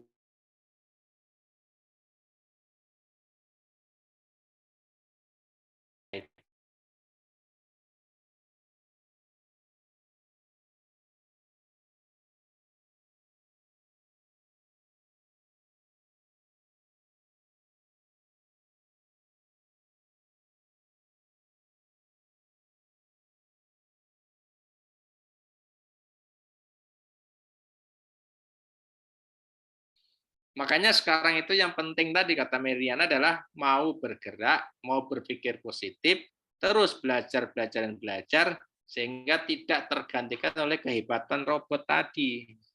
Karena robot itu dibuat oleh manusia menggunakan kode-kode digital, ada pemrograman, ada SPNDM, ada bit-bit dan seterusnya. Nggak mungkin dia bisa menggantikan manusia kalau manusianya itu mau belajar mengembangkan kemampuan yang unik. Nah, bagaimana cara mengembangkan kemampuan yang unik? Ini Anda harus sering berbicara dengan diri kita sendiri. Di malam 2 malam, Anda bisa bangun, bisa merenungi diri sendiri. Sebenarnya Tuhan itu menciptakan saya untuk apa ya di dunia ini? Dalam Muslim tadi, saya mau mengembangkan kemampuan apa ya? Misalnya kalkulus, statistik mungkin bisa diganti oleh SPSS, software. Tapi kalkulus nggak bisa. Ya kan? Karena dia mungkin temukan di Google ada. Tapi yang menemukan rumus-rumus itu tetap manusia. Intinya apa? Menurut saya, tetaplah yang tadi saya sampaikan, gunakan kemampuan unik kita untuk merancang itu semua supaya apa? Anda bisa berdampingan dengan robot-robot yang nggak lama lagi sudah akan dikembangkan. Amerika, Eropa sudah mulai beberapa dikembangkan. Itu intinya tetap kembali ke kita sebagai manusia, bagaimana ini punya kemampuan yang unik, dikembangkan sedemikian rupa, nanti hasilnya bisa untuk meningkatkan kesejahteraan kita. Resiko pasti ada. Ya kan? Pesawat terbang ada yang jatuh, mobil ada yang kecelakaan, dan sebagainya. Jadi Anda jangan, kita semua termasuk saya juga jangan terlalu pesimis. Misalnya gini ya, saya sekarang umur 52 tahun. Buat apa saya kuliah capek-capek? Ya kan? Supaya apa? Ini olahraga otak, Mas Danang. Jadi olahraga otak itu dengan membaca dan menulis, olahraga hati itu dengan ibadah menurut agama kepercayaan masing-masing, olahraga fisik itu jasmani dengan lari pagi, lari-lari, jalan sehat, itu olahraga ada 3. Jangan sampai otak kita belum berolahraga, tapi yang sehat badannya, tetapi jiwa dan pikirannya nggak sehat. Nah ini yang penting. Bagaimana menyelaraskan 3 hal ini, jasmani yang sehat, jiwa yang sehat, pikiran yang sehat. Pikiran yang sehat dengan cara membaca dan menulis, menganalisis, memikirkan, ya kan. Hati yang sehat, yang teduh, yang penuh rasa syukur, keimanan, itu hati yang sehat. Nah, jasmani yang sehat, rajin olahraga lewat konsumsi makanan yang bergizi, makanan teratur, pola makan diikutin. Nah, itu 3 ini yang penting. Nah, sekarang dominannya apa? Olahraga otak. Nah, itu yang penting. Yang menyebabkan kita tidak bisa numbuh mendampingi robot, dan robot kita itu lebih rendah. Sekian Mas Yana, kalau dari saya pandangan seperti itu. Siap, Pak Yono.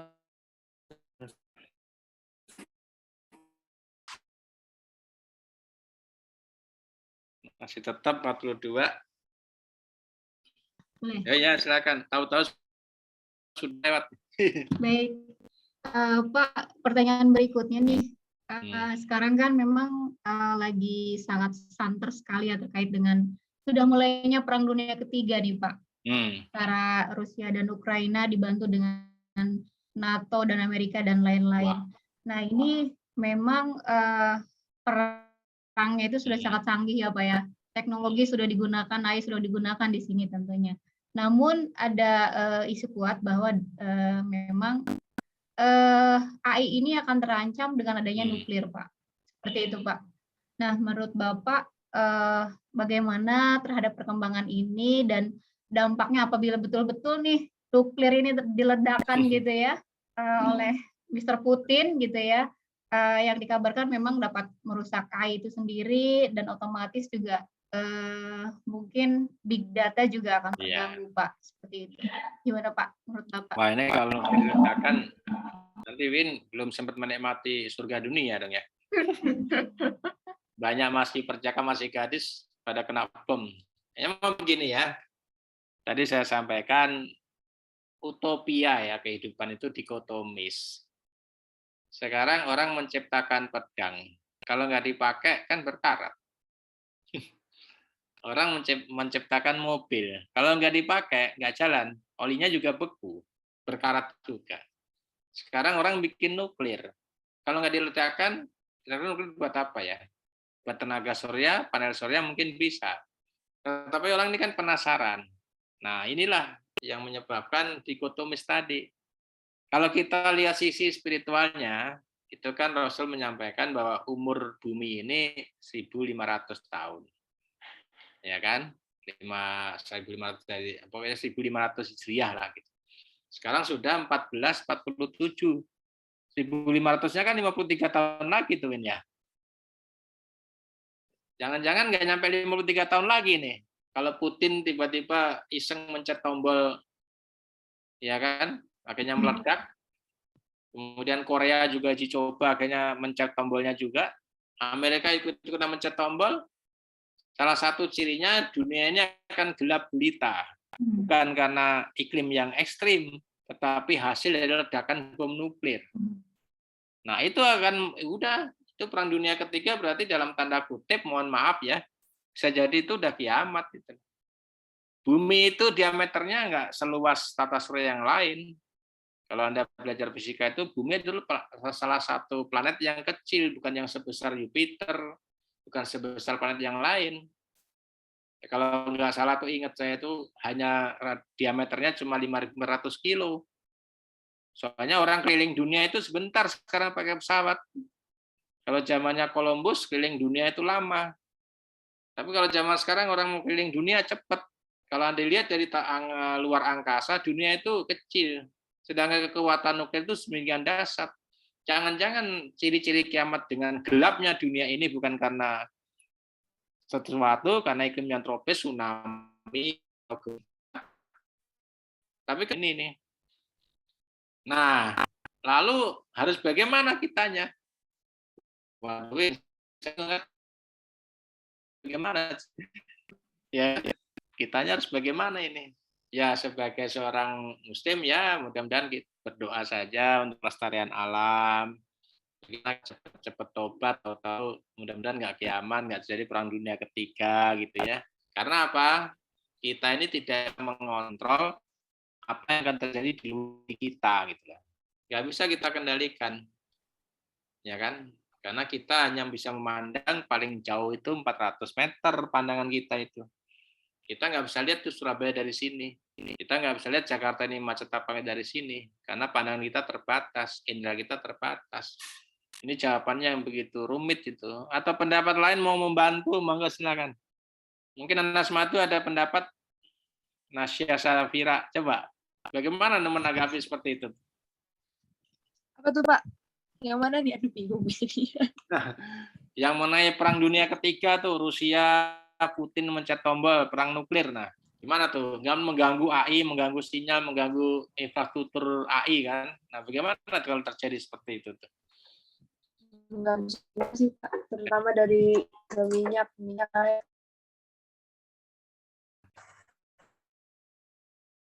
susah. Susah tuh. Gara-gara Putin. Orang mahasiswa demo di DPR juga keinjek-injek tuh si siapa tuh, ditelanjangi lah gitu siapa tuh si kunci itu. Armando. Ya, Armando tuh. Nah, saya tadi pertanyaannya apa?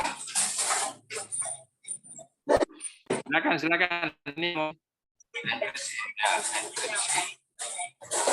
enkripsi. Bagus. BMKG. ya, bagus. Enggak bagus. Aduh.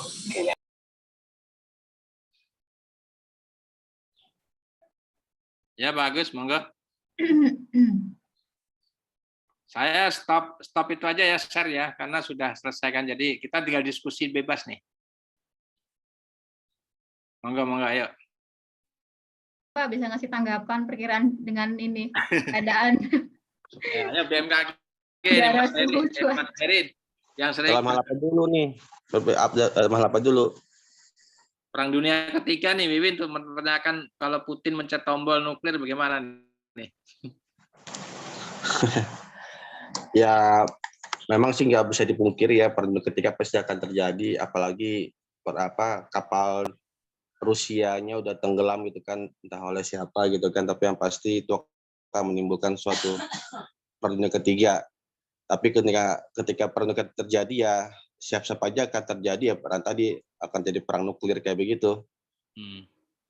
Tapi kalau dari BMKG apa hubungannya? Nggak ada hubungannya juga sih sebenarnya. Kalau BMKG kan gini Mas Herit ya, bagaimana sih kira-kira nih kok ke depannya kok iklim susah ditebak, terjadi iklim ekstrim, tanpa gejala tiba-tiba muncul, jadi kadang-kadang di luar kontrol, kan mungkin kelemahan alat dan sebagainya. Nah ini bagaimana nih sikap BMKG kalau seperti ini menghadapi AI, gempuran AI, kalau misalnya kayak Jepang bisa bikin hujan buatan gitu ya, kemudian yang bisa meng-hire ombak dan seterusnya, kita kan belum bisa kayak gitu. Apa kira-kira sarannya nih Mas Herit atau pandangannya? Ya memang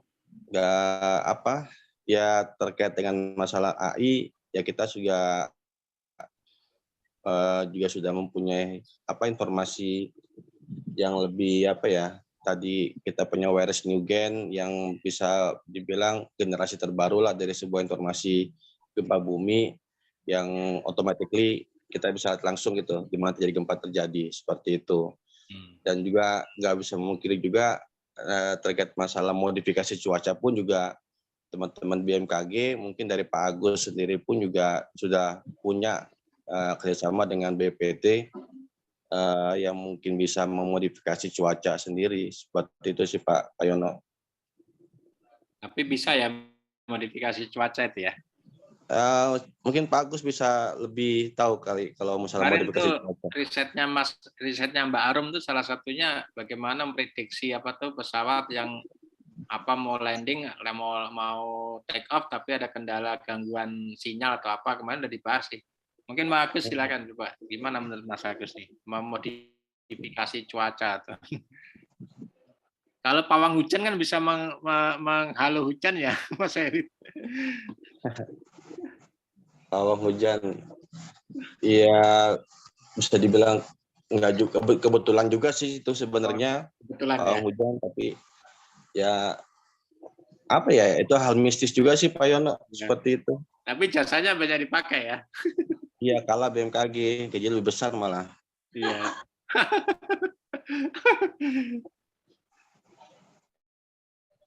Ke Pak Suwarti tuh, karyawan BMKG kalah gajinya lebih besar sama pawang hujan tuh Pak. Pak Suwarti. Oh ya, kasih Pak Yono. Kalau itu ya kita sebenarnya tidak kalah sama pawang hujan. Justru pawang hujannya ngintip dengan perakiraan BMG Pak Yono. Oh iya ya. Dia ngintip perakiraan BMG. Ini kan seperti kasus di Mandalika, hujan udah 2 jam. Dia udah jam berikutnya pasti tadi reda. Dia bilang ini bentar lagi reda. Ya karena memang udah ya itu tadi kalau dari segi sains tentu kita punya metode yang sudah ini ya Pak Yono, kita perhitungkan angin dari mana terus yang ini jagonya Pak Agus ini. Harusnya Pak Agus tadi. Cuma saya menambahin sedikit Pak Yono terkait dengan yang menyangkut dengan ledakan nuklir ya. Karena ledakan nuklir itu sebenarnya dunia juga sudah ini loh Pak, percobaan kan sudah lama.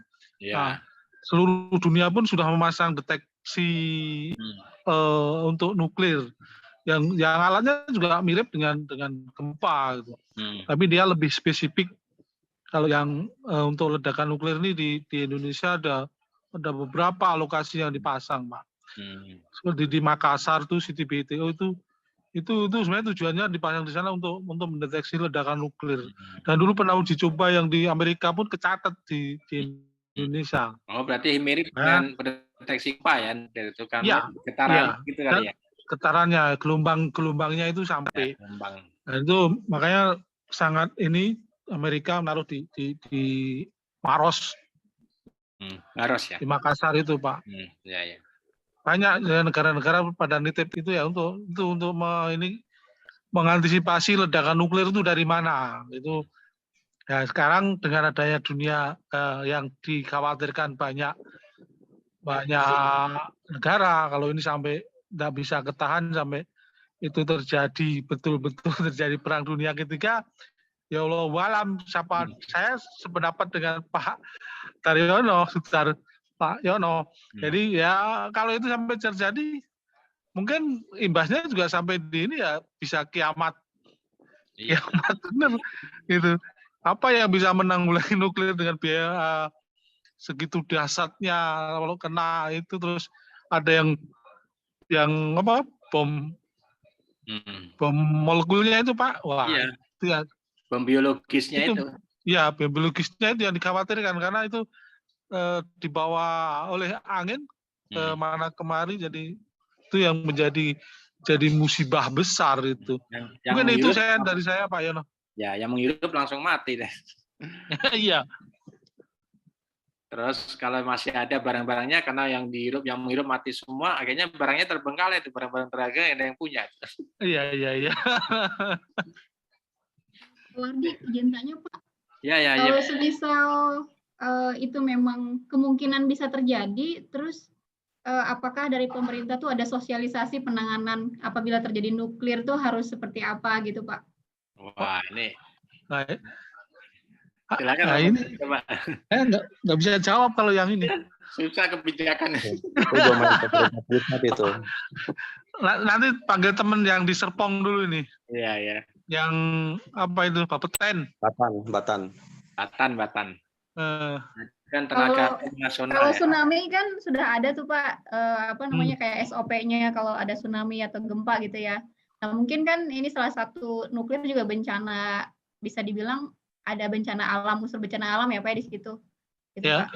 Mungkin bisa diusulkan Pak ke depannya biar ada sosialisasi.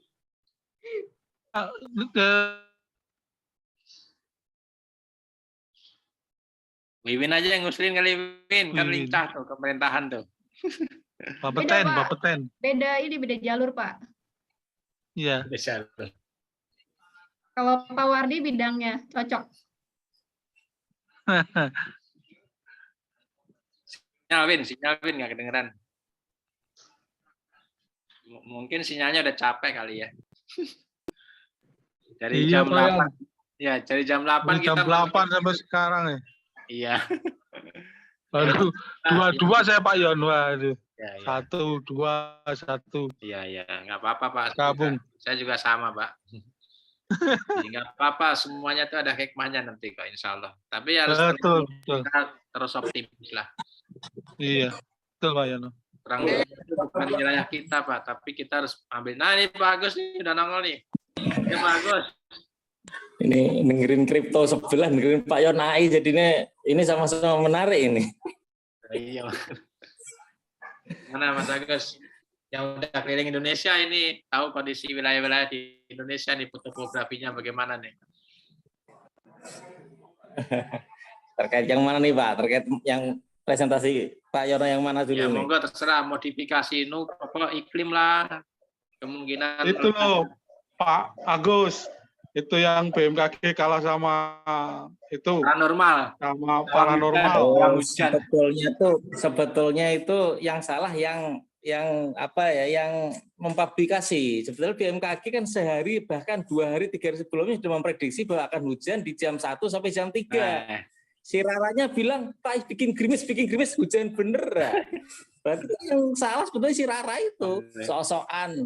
Akhirnya seperti perkiraan BMKG, betul jam 4 sore sana udah berhenti gitu Pak. Jadi menurut saya sendiri tidak percaya dengan posisi pawang hujan, walaupun saya pernah amati di daerah Curug, yang teman-teman rumahnya Curug, Tangerang itu, ketika ada wisuda perhubungan itu, di radar kelihatan awannya tuh belok.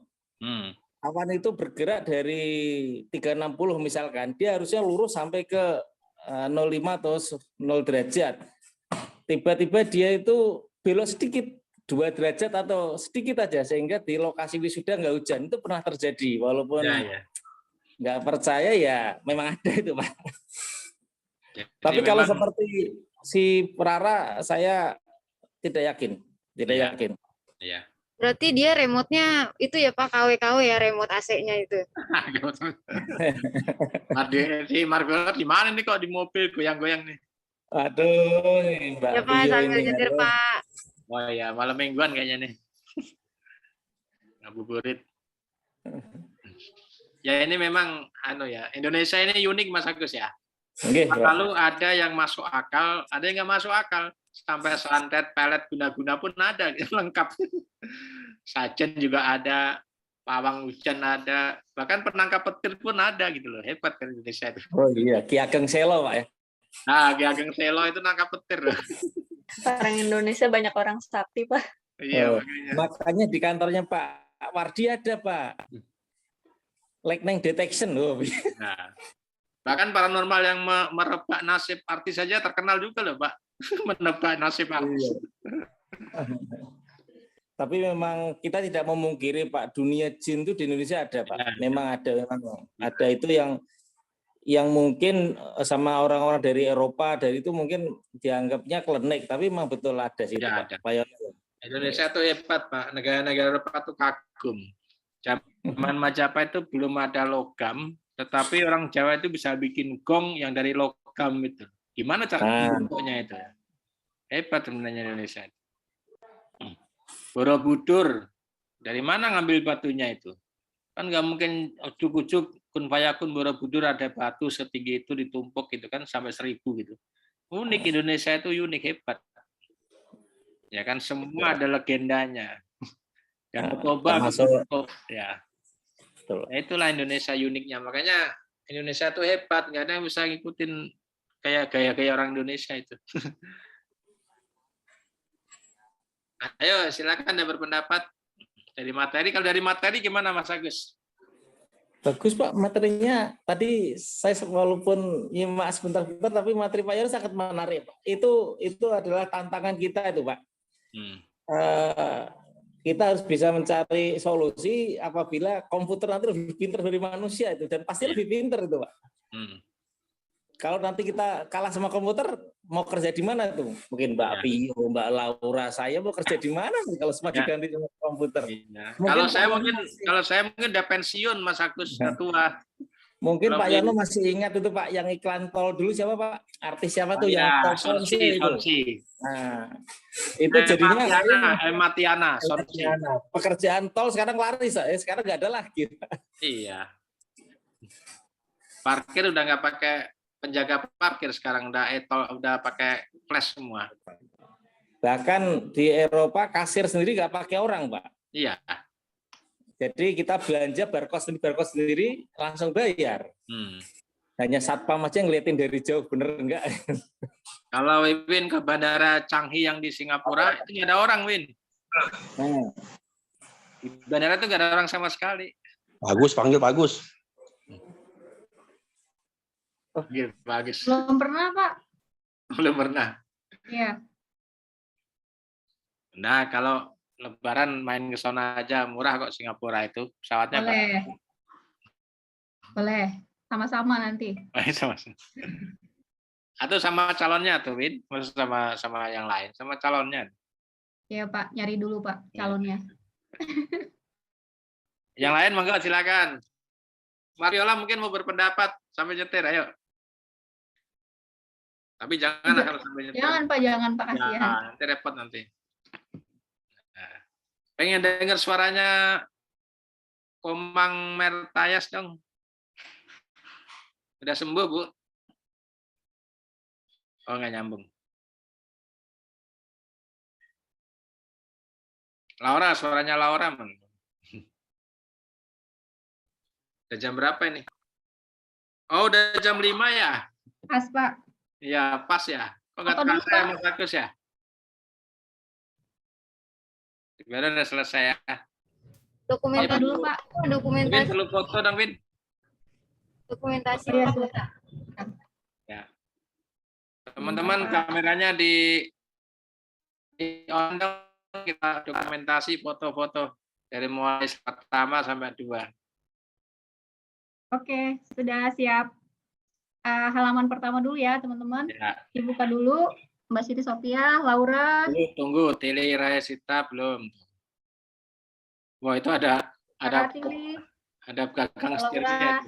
Pak Danang, David, Laura. Mas Imam, Azmi. Buat Ya, dokumentasi itu loh, apa scoop assignment 1. Ya. Oke, siap-siap. Slide pertama. 1, 2, 3. Sebentar. Ya, buat dokumen assignment pertama tuh, scoop. Slide kedua, siap-siap. Yang buka. Oke, 1, 2, 3. Oke, sudah. Ya. Terima kasih. Terima kasih teman-teman semuanya. Selamat Terima kasih, Pak menjalankan Yono. ibadah puasa. 1 jam lagi sudah berbuka ya. Tuh takjil. Terima kasih Pak Yono materinya Pak. Ya, sama-sama. Nanti bisa langsung di-share tuh bebas kok. Tinggal di skill up, dapat sudah bisa muncul. Teman-teman, mohon maaf ada kata-kata yang kurang pas di hati teman-teman sekalian. Itu sesuai dengan hasil bacaan dan bagaimana kita berdiskusi lebih lanjut dan mengetahui bagaimana tantangan ke depan. Terima kasih. Mohon maaf. Wabillahi taufiq hidayah. Assalamualaikum warahmatullahi wabarakatuh. Waalaikumsalam. Sekalian ya. Terima kasih semua. Selamat berbuka. Ya, selamat berbuka.